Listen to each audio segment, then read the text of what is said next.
Hello and welcome to episode 17 of a Dynamo Football Book Club Injury Time. My name's Alistair Bond and I'm joined by my co-host, Johnny Coughlin. Johnny, you're not a snake. No, I don't think I'm a snake. Why do you say such a thing, Al? Well, this week we're doing our Pig's Head five-a-side. It is players who have moved to a rival club in a snake-like fashion. Raúl solo le deja pasar. Atención al disparo, Figo, gol. Gol, gol, gol, gol, gol, gol, gol del Madrid, que revienta el partido con el salto de Luis Figo. El ganador del derbi y así es el Madrid, 2-0, marcó Luis Figo. Johnny, have you ever betrayed anyone very badly? Nothing springs immediately to mind. Why? No, I just thought I'd put you in an awkward spot, love. Have I ever betrayed someone? Maybe one person. There's one person I feel very guilty about, but I don't want to bring it up now. Go on, tell me. Or, well, I mean, I didn't leave. We'll cover it. No, I really do feel bad about this. I had a friend, and then I didn't like him anymore, Johnny, and I just stopped answering his phone calls. Ooh, blimey. Maybe that was his spirit in rage, tearing down the posters from behind you. I don't think he's dead. Oh, really? You think no? You ghosted. That's ghosting, Herman, isn't it? Yeah, we didn't have that terminology at the time. I just ignored his phone calls and subsequent emails. But I don't feel great about it. But Do I know that person? Feel good about myself? No, you didn't meet him. Do you want to dedicate this episode to him then? No. Anyway, so feel bad about it. Okie dokie. So this week we're picking a five-a-side each of football traitors who have betrayed their football teams and left to go to a hated rival. I mean, there's a very famous example of that involving Pig's Heads. But let's not bring up any names because they're going to come up in the draft. Are you familiar with the TV show Traitors? I am familiar with it, Johnny. I love it. Absolutely love it. I've never actually seen it. It is good, is it? Oh, it's super good, Johnny. The whole premise is so fucking flawed, but it's great to see people squirm. It's really good to see people squirm. The psychology of it is very, very interesting. So there are traitors, and you have to find out who they are. They're amongst you, and you kind of have to vote them out. Is that it? It's as simple as that. That's right. If you don't vote them out, they'll vote you out or murder you in the parlance of the show. I mean, it does exhibit people because some people are very good at it and some people are so amazingly bad at it. I mean, we might as well put on a t-shirt saying, I'm a fucking traitor. Honestly, there's some chick on the last series. She was bad. So bad. That's you watched the American one, is it? I've watched the UK one and the Australian one and the American one. So, yeah. I was a fan. So what's the best one? It was English one, season 2, English one. That was my favourite. It was really good. The Australian one was fun as well, but the whole concept, there is a big flaw to it, and it's all fucked up in the Australian one. But anyway, that's not what we're here to talk about. No, it's not. We are here to talk about traitors, but a different class of traitor, a much more despicable type of traitor. I was looking at some of the stats. The Manchester United Liverpool is not a switch that many people have made. Milan and Inter, loads of people have made that switch. It's very common. I wanted to ask you about, so as a Forest fan, you have got beef with Derby and with Leicester, but your primary beef is with Derby, yes? I mean, in all fairness, Forest fans would say we don't really have any beef with Leicester. Leicester have beef with us, but we don't give a shit.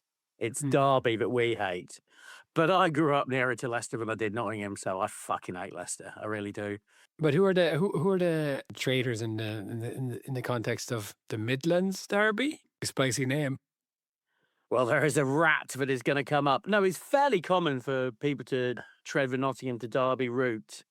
But it's how you do it, isn't it, Johnny? It's how you do it. I mean, it's fine. If your fucking career's over and you're totally useless, go to Derby. Enjoy yourself. Knock yourself out. But you can't go there when we care about you. You can't do that. So that's it. I think there is a certain context to being a snake like this. There are some snake moves which are less snake-like than others. As ever, there's a problem position. And I think, yeah, the coin toss is going to dictate who gets that problem position. Have you got a coin to hand? I certainly do, Johnny. You got a coin for the country that you've left your own country for? Yeah, I suppose I am a traitor. Okay, my first pick is me. Alrighty. I too am a traitor, but maybe the Ireland-France rivalry is not so big. Gladiators, ready! Yeah, because England, USA, like Benedict Arnold I am. All right then, Johnny, heads or tails? Heads. It isn't, it's tails. I really want to put the toss on this one. So go on. Who is it who you're taking? Well, all right, Johnny, who do you think I'm taking? Ronaldo. No, Ronaldo.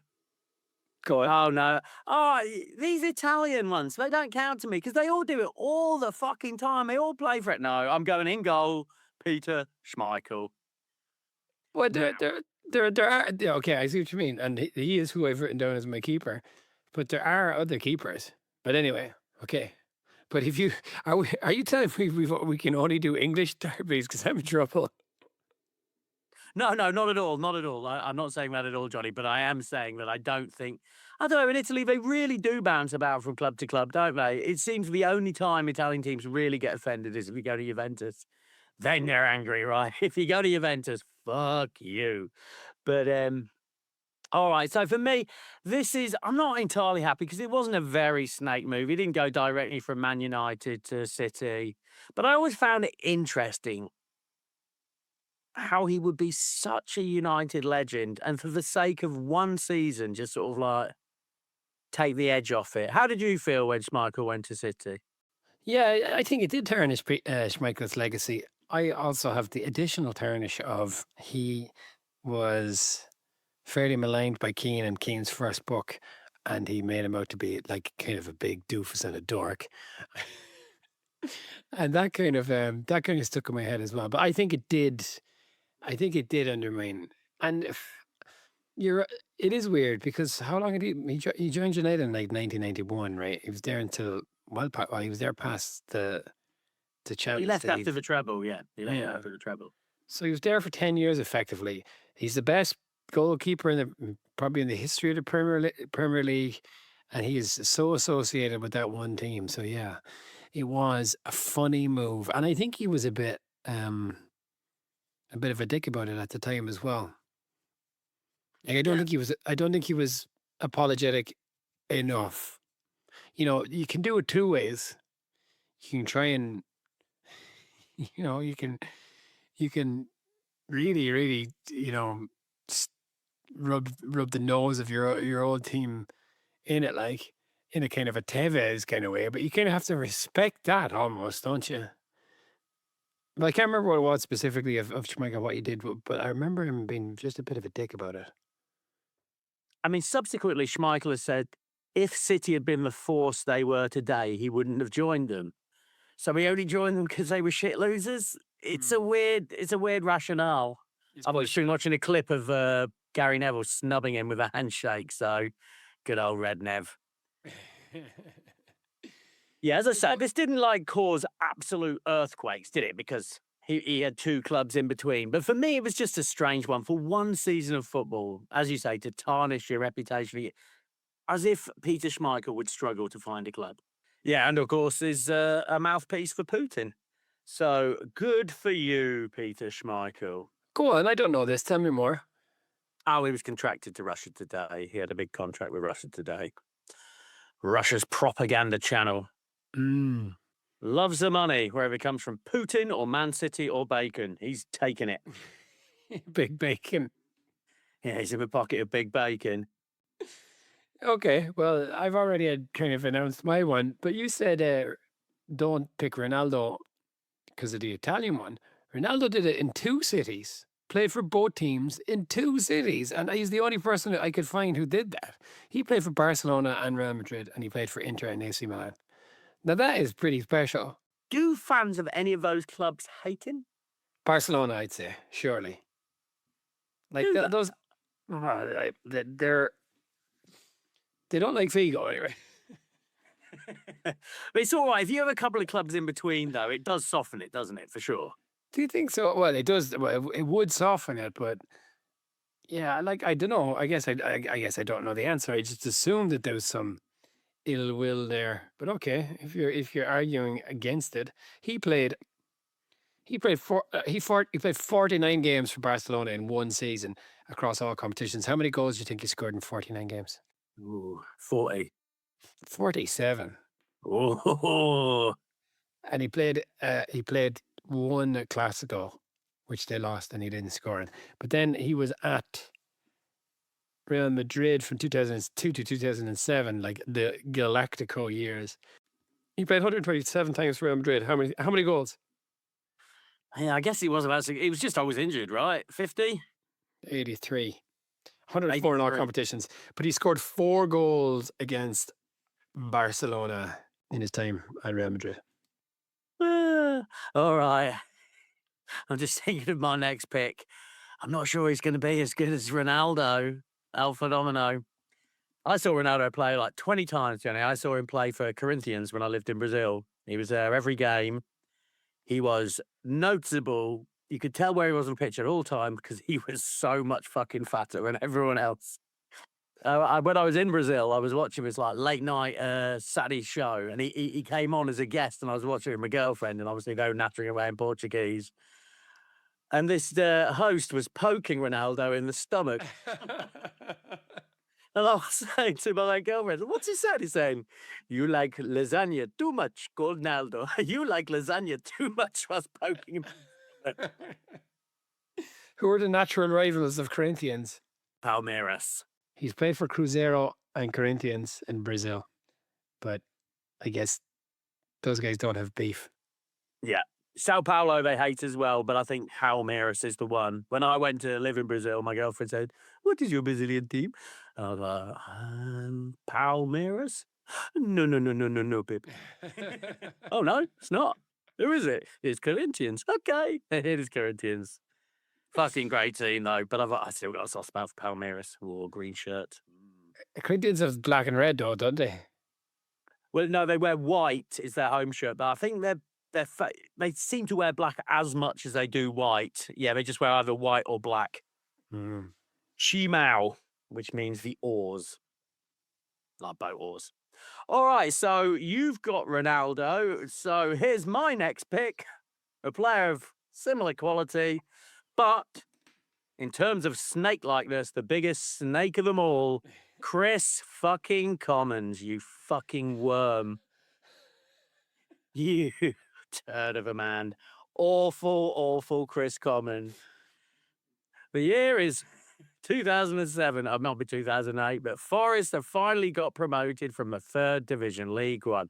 Thank fuck for that. What a horrible ordeal that was. And we're going up with some decent players. Oh, lovely Nathan Tyson. But our lovely shining pearl in our necklace of footballers was Chris Commons. But what did he do? He fucked off to Derby. He had a fucking Forest tattoo. The fucking worm. But I was just listening to him snivelling away in an interview as to why he did it. Oh, it didn't feel like the club really wanted me. We did want you. We all loved you. We just didn't realize you were going to do the worst thing in the world. So yeah, he went to he went from Nottingham Forest, a proclaimed Nottingham Forest, but couldn't kiss the badge enough. And off he went to Derby. And what the worst thing is, his career really went on quite well after that. He went to Celtic, and then he snaked on England and became a Scotland international. Double snake. Awful, the two-headed snake. Eat yourself. Are you familiar with Chris Commons? I'm sure he's not a household name. I know the name, and I know I was going to ask you if he played for Celtic. I do remember him playing for Celtic, yeah. Yeah, I think he was like Scottish Football Writers Player of the Year up in Scotland, which really is an indictment on Scottish football if old Chris Commons is winning it.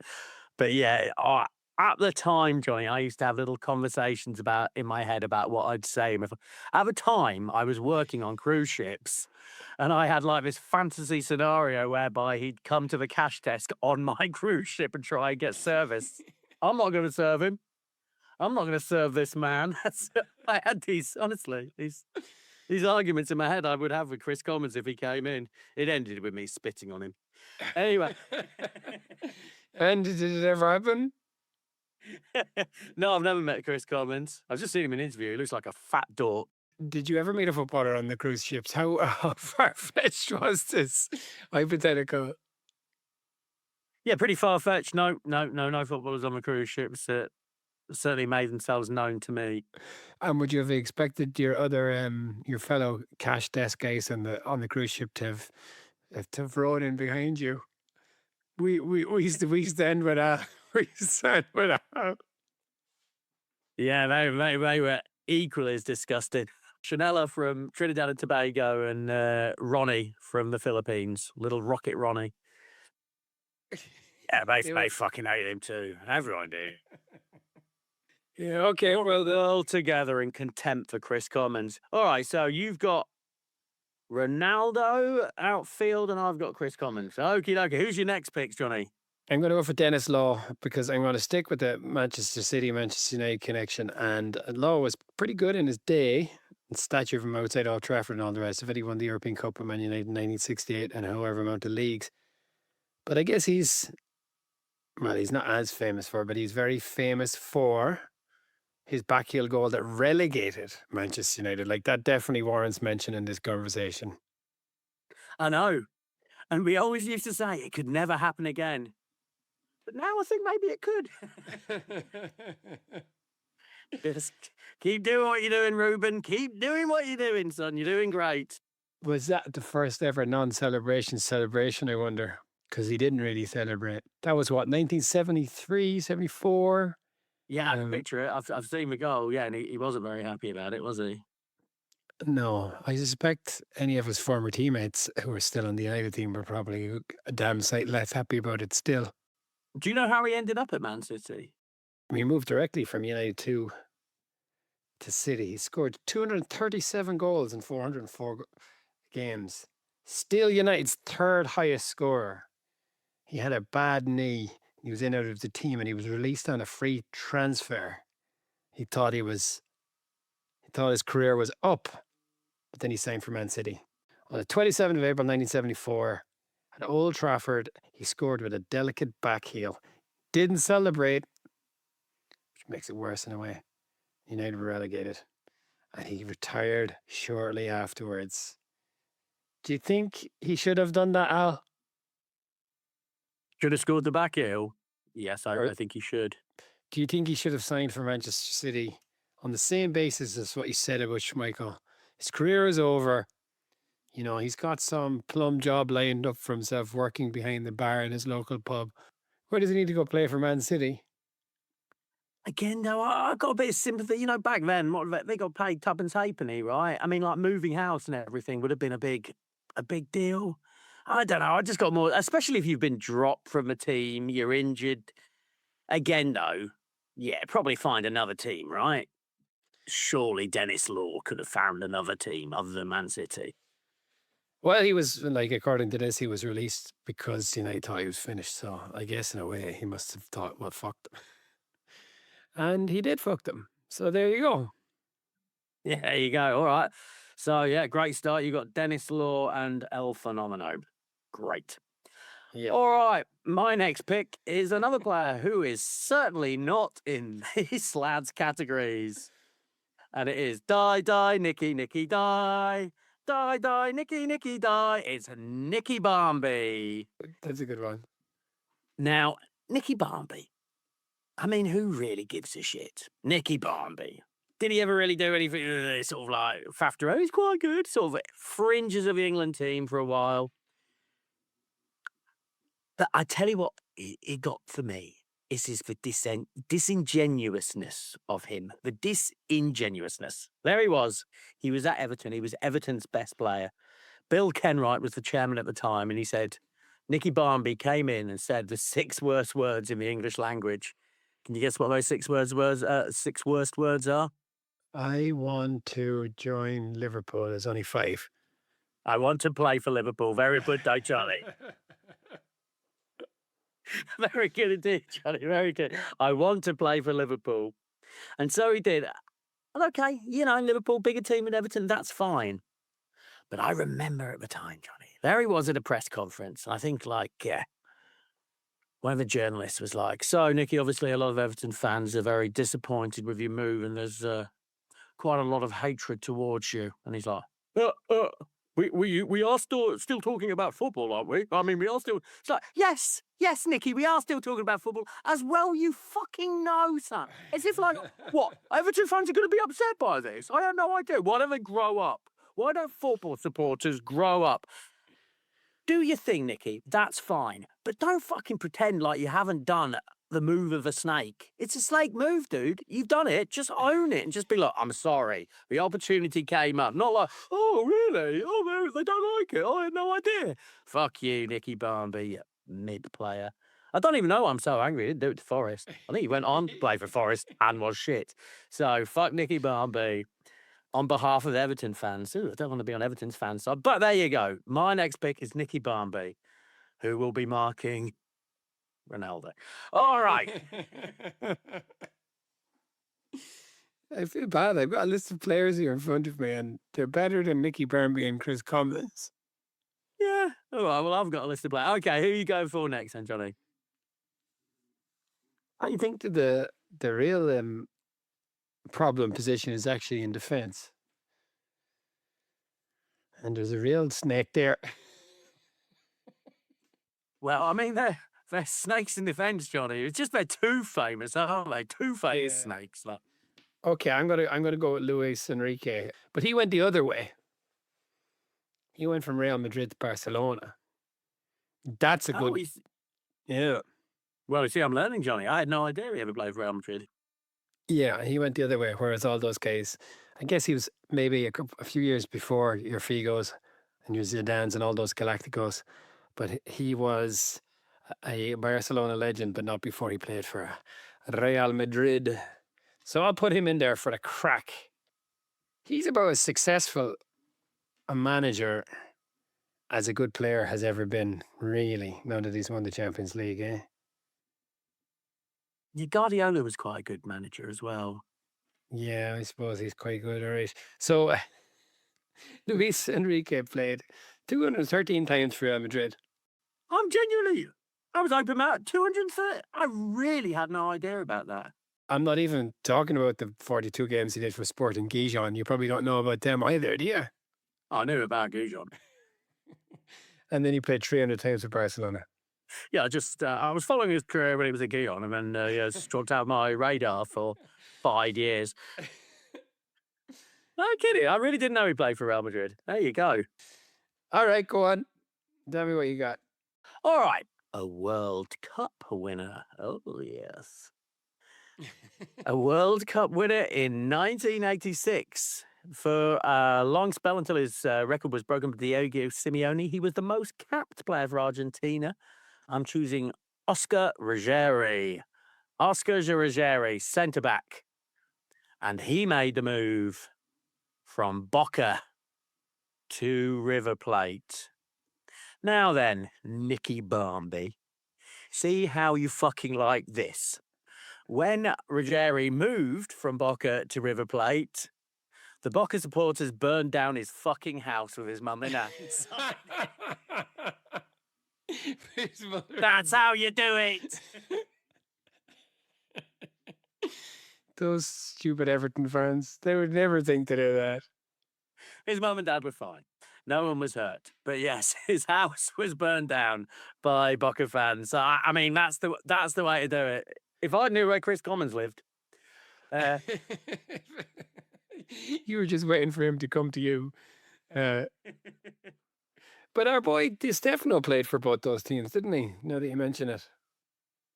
But specifically, Ruggeri went straight from Boca. Were having a bad time. He wanted to win stuff. He won the double twice with River Plate in what was some of Boca's very, very worst years as well. He went on to play for Real Madrid as well. He played 90 times for Real Madrid. A real elite footballer. Yeah, okay. That's a nice one. Okay, well, if we're going to, like, if I were to say, if I just look at the list here, Al, the list of players that are available to me, this guy is not one of the better ones. But who is the most famous for making one of these moves? Well, there's two. There's two I think are the most famous. One is the pig's head, and one is Sol Campbell. Okay, well, I'm going for neither of them. And this guy is decidedly worse. It's Mo Johnson. And like that's the most famous one in a way. I guess he's not as famous a player as those other fellas, but he did the most The unthinkable. unthinkable divide. Yeah, absolutely. And like it wasn't a direct switch either. He was with Nantes in between. So he is a Catholic who played for Celtic. He scored 52 goals in 99 games for Celtic, which is not a bad return. Then he skips off the Nantes for a couple of years and he says, I'd love to go back to Scotland. I would really love to go back to Scotland. And he went to Rangers, where he scored 31 goals in 76 appearances. I remember hearing about this before. Like, obviously, he was hated by the Celtic fans and widely rejected by one half of the city, but he wasn't exactly embraced by the Rangers fans and stuff. I think there was problems, like they wouldn't hang up his shirt and he was just constantly being mugged off by the Rangers staff and stuff like that as well. When I was in Barcelona in 2008, I happened to be there to run the marathon now, and we met some Celtic fans, and one of them said that Kenny Miller was leaving to join, did he go to Wolves or somewhere like that? But it was so he could leave a year later and go to Rangers. And I was thinking, this guy is absolutely daft. How would anyone have that information a year ahead of time? How would you know Kenny Miller's intentions? But so approved. Yeah, there you go. But not very many people have made that change. And I assume the Rangers staff don't really care about your religion anymore, because I assume quite a lot of those fellas who play for Rangers are not Protestant necessarily. All right. Well, two things, Johnny. First of all, how do you know if someone runs marathons? They tell you about it. Yeah, they'll fucking tell you about it. And the other thing is, I remember that move at the time as well. I remember, like, it must have been the national news, like, interviewing, like, Celtic lads holding a pint in a bar in Glasgow. Just like, I'll never fucking speak like that again. Like, everyone just being... But it was national news. It genuinely was. It was huge. Yeah, well, it's before my time, but I knew the name, and the only reason, like, I would have known his name growing up, and the only reason I know that name is because he made that particular switch. I couldn't have named many Celtic or Rangers strikers from the 80s, but if you'd asked me when I was 15 who Mo Johnson was, I probably could have told you. Now, feels like a challenge, isn't it? Naming Celtic. Mark Haitley, Gordon Jury. That's all 90s, though, isn't it? Is it? All right. Anyway, but yeah. Okie dokie. Yeah, great pick. And yeah, I genuinely do remember it, Johnny, at the time. I remember that thing going down. I remember it being the news that it was. So good for you. You know those footage of any of those things when they interview people in bars, like, contemporaneously. So Ireland brought in the smoking ban. I think it was in 2002. We're the first country to do that, Like, it happened in New York and in California, but we were the first country to bring in a nationwide smoking ban. And there's this TV show in Ireland called Reeling in the Years, where they just show things from any given year and they play music from that year, and it's always fun. But I saw the one for the smoking ban, and Jesus Christ, it looks like about 50 years ago. Everybody is so wretched looking and stuff, I think we look a lot better now, and I wonder to what extent is the smoking ban that helped us, I think it's that. People say it's water. We just drink so much water than people did in the past. That's why we feel them so youthful. I heard that because, yeah, if you look at people in their 70s or our age, it's like they've already put on their tan suit and they've got that, like, tan warm jumper. It's like, well, I've given up on life. That's me done as a sexual object forever. I'm jerking off. Banned now. And everybody is saying, that smoking ban will never work. It will never work. Well, it did. It was quite successful. But anyway, okay. Oh, just a bit of smoking. But I remember, like, them talking about it on the news. And, like, I was in the car with my mate Ed, and they were like, in California today. Well, it wasn't America. It was like, California's brought in a smoking ban. I was like, that'll be us in 10 years, Ed. And he was like, absolutely no way with it. Well, Ed, I was right. Is Ed the friend that you subsequently ghosted? No, I'm ghosted, Ed. Still in. All righty. All right. Man, there are some fucking great players left. Oh, there are. There's a, like, to use your favorite word, there's a smorgasbord of great players left. Maybe I'm going to shore up my midfield with a beautiful snake. Lovely, delicious midfield snake. Free kick taking snake. A lovely English snake. No, I'm not going to have Declan Rice. All right, I'm going to go.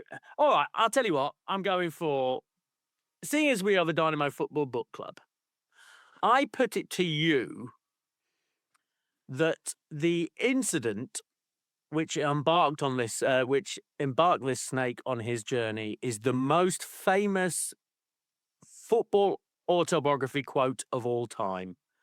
So I'm going for Ashley Cole. Yep, Ashley Cole. When I saw Arsenal had offered me £55,000, I nearly swerved off the road.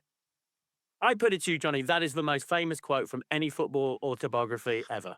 Wait, and we have probably read a lot more autobiographies than most people. Let's say that much, football autobiographies, that is, and I can't remember a single line from any of them.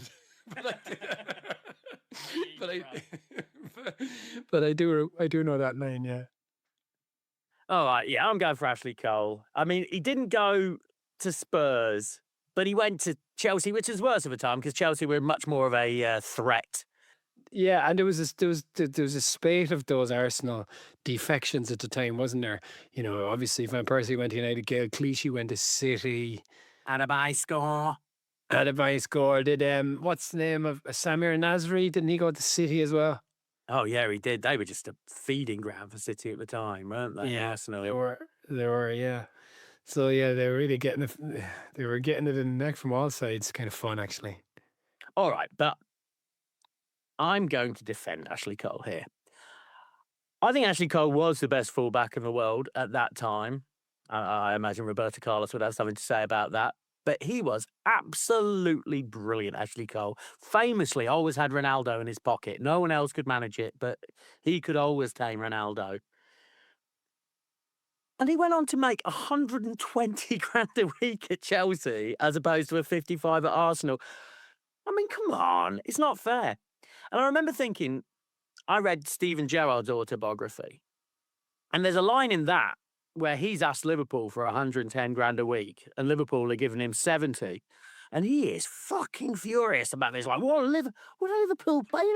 Hey, what's the going right for an attacking international style attacking midfield is 110 grand a week. Now, he stayed, but he was still angry about not getting the money he'd been promised. I feel a bit for Ashley Cole. I mean, what did he ever do really that was wrong? I'll tell you one thing about Ashley Cole, though. I was, this is what I would pull out of my wife. Like, Ashley Cole, it was a headline in the Sun. Like, Ashley Cole, don't call me a diver. Well, don't dive. It's so easy, like. Well, anyway. Yeah, so I've got absolutely no strike force. And Jesus, look at the attacking talent I've left on the path. I've got no strike. Anyway, there you go. I've made my bed. Now I'm going to lie in it. Ashley Cole. Well, you were saying the goalkeeper was a problem position. I was going to take Thibaut Courtois just because he is the spitting image of my brother, as you know, because he has played for both Atletico and Real Madrid, which he played for Atletico before he went to Chelsea. But I will stick in England, and I will also stick in the whole Arsenal area because it's Pat Jennings. Oh, Jennings, explain more. I did see that Jennings was listed among footballing snakes, but I just thought, Pat Jennings is just too boring. Yeah, it's so boring, isn't he? But it's funny. It's funny, isn't it? Like he played for Spurs for 13 years and got 472 appearances. So you're thinking that's a pretty good career. He played for Watford initially, and he thought his career was up. But then on the 6th of August 1977, he went to Spurs' arch rivals Arsenal because he thought it was the end of his career. How long do you think he played for Arsenal? No, 472 guys. 237 games. That's not bad. Another 8 years. So and he won like the FA Cup. He won 3 FA Cups. And he won the European Cup Winners' Cup. You know, it's kind of the same story, I suppose, isn't it? Leave Spurs and win things, but there you go. So Pat Jennings, I just throw him in there for the crack, because as you said, he is so much crack. He certainly is. Oh, Pat, the life and soul of the party. All right, well, we've got some notable mentions, right? You did another mention. I'll type this into our machine, all right? Okie dokie. All right, well, here's some famous other footballing snakes. Lee Clark played 200 games in Newcastle, went to Sunderland and was pictured in a T-shirt saying "Sad Mackem Bastards," which is not advisable. Mackems, for our foreign listeners, are Sunderland supporters, and they are sad bastards, fucking scum. A huge one, and one of the absolute Mount Rushmore of footballers, Johan Cruyff, did the dirty on Ajax to go to Feyenoord, and he did that deliberately to piss Ajax off. So that is a great shout for him. Now, here's a weird one. Landon Donovan. Now, he would play for San Jose Earthquakes. He says he wants to leave San Jose Earthquakes because he wants to try his luck in Europe. He goes to Bayer Leverkusen, who's owned by AEG, and our old friend Alexi Lalas is head of football. Alexi Lalas immediately sends him back to LA Galaxy. Immediately. So he did this straight little jump from San Jose to LA Galaxy. And apparently San Jose Earthquake fans fucking hated him. Sol Campbell. Yeah, well, we didn't have Sol Campbell or Luis Figo. Sol Campbell famously from Arsenal to Spurs, and Luis Figo from Barcelona to Real Madrid, prompting a Barcelona fan to smuggle into the stadium a pig's head and to throw it at him. Tevez went from Man United to City. But the thing with me with this one, Johnny, is just like Tevez steadfastly refused to even speak English. So much did he hate the English. What does he give a fuck? Like, he's not going to live in England. He's going to just make his money and as much as he can, and then he's going to fuck off and never, ever come back. It's easy for him. He doesn't have to deal with the circumstances every day. And, I just had a little sniff of Declan Rice, snaked out on Ireland to play for England. And, of course, the manager of my team would be Harry Redknapp, manager at Portsmouth. Fucks off to Southampton, gets them relegated, goes back to Portsmouth. Delicious snake behaviour. And that's my notable mentions. Okay, Al, we really have... I definitely have better players, but I didn't pick any midfielder, so... Yeah, I didn't pick a striker. I mean, I'll be bossing the midfield, that's for sure. You've got Chris Cummins, no? He's not a striker. Fuck. Okay, so here we go.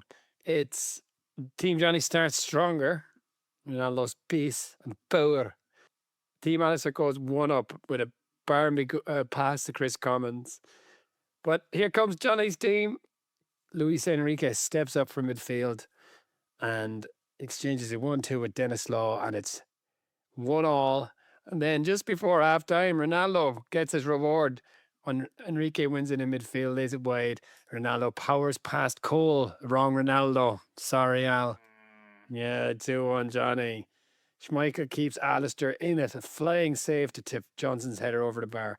Commons equalises. Oh, my God. You got to love that Chris Commons, eh?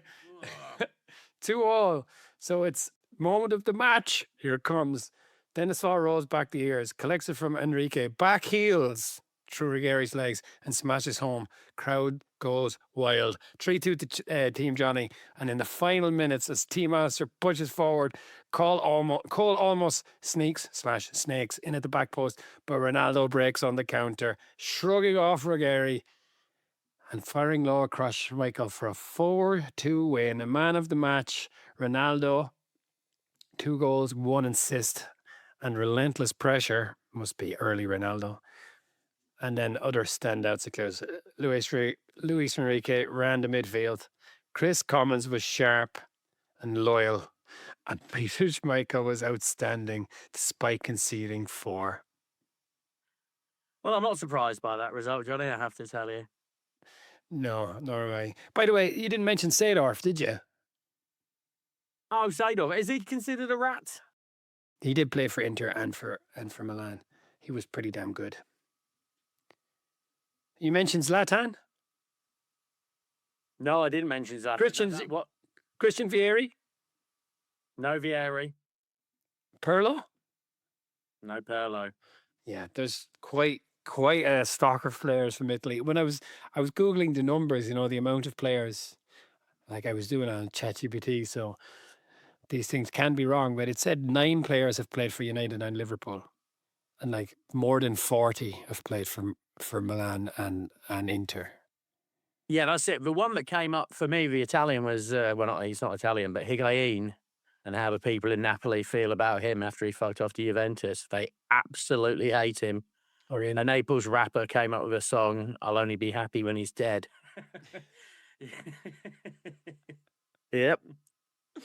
I love Higuain. It's just, yeah, it seems to me, Italy, you can go anywhere you like, and I'm sure I'll be set straight on this, but as long as you don't go to Juventus. Juventus are the team they all fucking hate. Fiorentina fans rioted when Baggio signed for Juventus.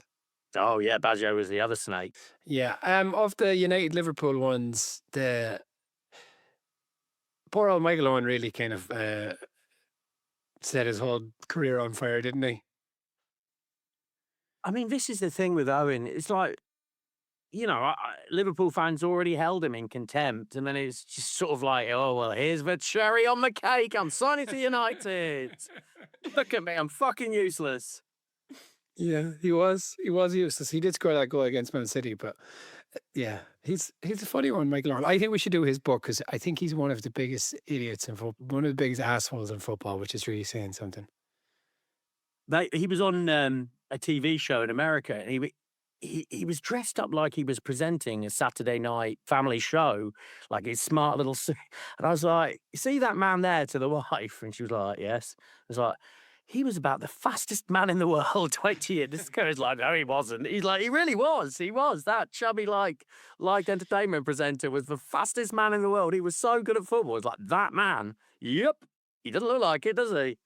He's such a weirdo. He's just so off. It's just something a little bit wrong with him. Do you see the other day he replied to a quote, and a tweet. It was just like, who was a better player at 17, Rooney or Owen?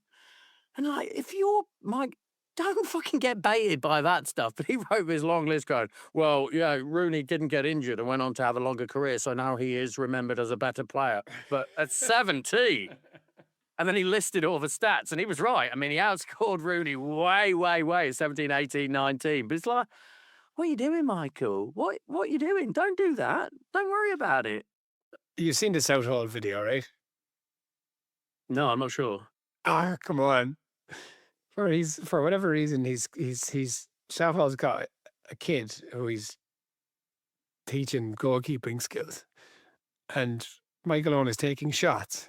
And he scores, and he's like celebrating like in like a kind of an insane kind of way. And Southall says he's only 13. He's telling Owen to calm down, and it's just fucking ridiculous. Owen, there is something just a small bit off about him, isn't there? Oh, there definitely is. There's another. I could just talk about Michael Owen all day. There's this other video where he said, like, when he was a kid, he used to throw his dirty food wrappers into the bin. Oh no, it might have been apple cores. And like, he said he'd do it, and his mum and dad would be watching, and he knew that if he missed and like hit the wall and there was an apple core, his mum would get very angry at him. But Michael Owen was like, you see, I had the bravery to do it. I had the bravery to throw that apple core in the bin. And when I did it successfully, my dad would just give me a nod. Well done for your bravery, Michael. It's like, you're so weird. You're so weird. He's only ever watched 5 movies, right? He's like, oh, they're not real. I don't want to watch them. That's not how it works. So weird. Okay, well, I think we should do Owen's book then. How long is it? That's the only question. I guess there would be an awful lot of his. He'd just be so wounded, I guess, in a lot of it, which would be quite glorious, wouldn't it? Oh, and can you imagine how it would be written as well? I bet my daughter could read Michael Owen's book. It's going to be short words, just for all the simple people. But I mean, who likes Mike? No one likes Michael Owen, right? Nobody. Do you think he's like Real Madrid? I guess they don't remember him. No, he's a footnote. Totally forgotten. Totally. No, he came up as like there was something on Reddit like did he play for Milan? For Real Madrid? Did he? I forgot. Yeah, he was a nothing. Not loved by England fans. That really was a glorious goal. That one, wasn't it? The Argentina game. I made noises for that game. I made funny noises. Couldn't believe what I was seeing. But you did think this is going to be the greatest player in the world at the time. You thought the greatest player in the world is going to be English, and it's going to be Michael Owen. Nope. He won the Ballon d'Or though, didn't he? He won the fucking Ballon d'Or. Yeah. Yeah, that was Michael Owen. That's probably what he tells himself all the time in bed. When he's laying awake at night. Yeah, you had the Brooks comparing him with Wayne Rooney, like Ballon d'Or. Yeah, absolutely. Anyway, okay, Al, thank you very much. I think that puts me 6-5 in the series. Yeah, well, that sounds about right. I'm surprised I've got 5, to be honest. And big shout out to Fergo Coffee for recommending this particular draft. This was Fergo's idea. I think he'll be particularly happy with your Nick Barmby choice because Fergal is a scumbag scouser himself. Yeah. Thank you, Fergal. Yeah, okay, that's great. So we will be back next week with Tim Park's A Season in Verona, which is a companion piece to The Miracle of Castel di Sangro. Another great book about 90s Italian football. And then hopefully sometime soon we'll be back with Michael Owen's book. Yeah, we'll do Owen's book. I bet he's got 3 as well. I bet he released an autobiography when he was like 22. I bet he did. Oh yeah, you can be absolutely certain of that. Yeah, okay, Al. All right. Well, thank you very much. Thank you, Johnny, and we'll see you next week. Thanks for listening, folks. Bye-bye.